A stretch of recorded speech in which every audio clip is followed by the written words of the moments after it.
Абайдың 25-ші қара сөзі. Балаларды оқытқан да жақсы, бірақ құлшылық қыларлық қана, түркі танырлық қана таза оқса болады.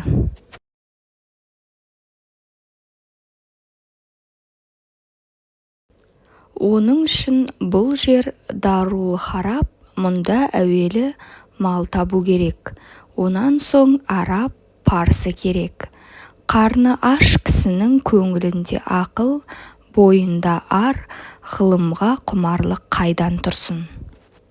Арақ ішімге малдың тапшылығы да ағайынның арасыздығына уә әртүрлі пәлеге, ұрлық, зорлық, қулық, сұмдық секілді нәрселерге үйірлендіруге себеп болатұғын нәрсе. Мал тапса қарын тояды, онан соң білім түгіл өнер керек емес. Соны үйренейін, не балама үйретейін деп ойына жақсы түседі. Орысша оқу керек.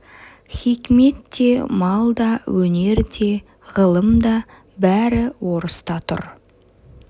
Зарарынан қашық болу, пайдасына ортақ болуға тілін, оқуын, ғылымын білмек керек.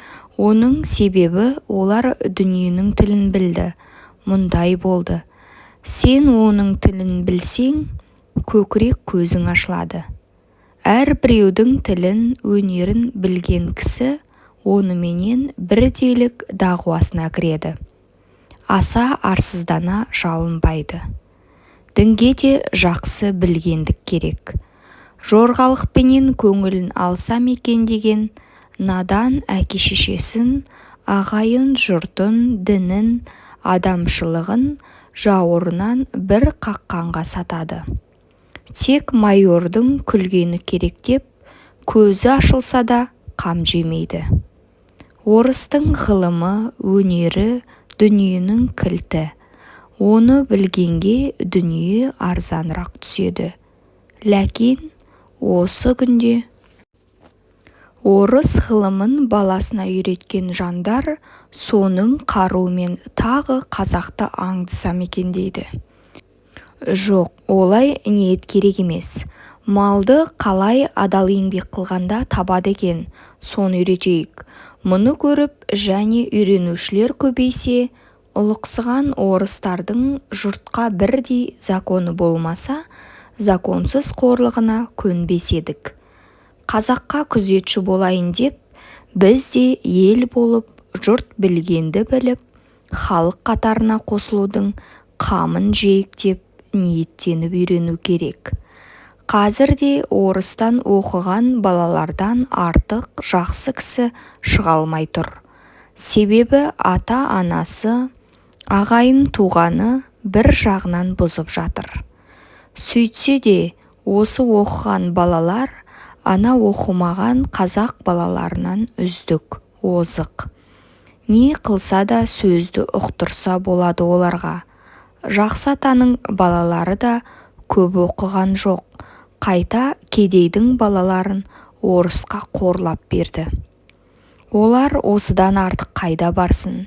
Және де кейбір қазақтар ағайынымен араздасқанда, сенің осы қорлығыңа көнгенше, баламды солдатқа беріп, басыма шаш, аузыма мұрт қойып кетпесем бе деуші еді. Осындай жаман сөзді Құдайдан қорықпай, пендеден ұялмай айтқан қазақтардың баласы оқығанменен не бола қойсын. Сонда да өзге қазақ балаларынан артық үйренгені немене? Қай көп үйретіпті? Кірді, шықты, ілді, қайтты. Түбегейлеп оқыған бала да жоқ. Әкесі ел ақшасымен оқығанға әрең оқытады. Өз малын не қылып шығарсын? Турасын ойлағанда балаңа қатын әперме, енші берме. Барыңды салсаң да балаңа орыстың ғылымын үйрет. Мына мен айтқан жол мал аяр жол емес. Құдайдан қорық, пендеден ұял, балаң бала болсын десең, оқыт, мал аяма. Әйтпесе бір ит қазақ болып қалған соң саған рахат көрсете ме?